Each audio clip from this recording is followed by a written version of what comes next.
Bank প্রতারণা মামলার শহরে ইডির অভিযান। সল্টলেকে এক ব্যবসায়ীর বাড়িতে ইডি অভিযান।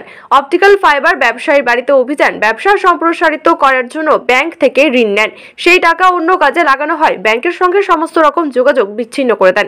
একটি বেসরকারি ব্যাংক ভিন রাজ্যে অভিযোগ দায়ের করে, সেই মামলার তদন্তে ইডি অভিযান। এর পাশাপাশি ওই ব্যক্তির বিরুদ্ধে এই ব্যবসার সম্প্রসারণের বিনিয়োগের কথা বলে বিহারের একাধিক সরকারি আধিকারিকের কাছ থেকে কালো টাকাকে ব্যবসায় বিনিয়োগের মাধ্যমে সাদা করিয়ে দেওয়ার নাম করে টাকা আত্মসাৎ করার অভিযোগ আছে। সেই টাকা পরবর্তীকালে বেনামে বিদেশে পাচার করে দেওয়া হতো বলে ইডি সূত্রে খবর।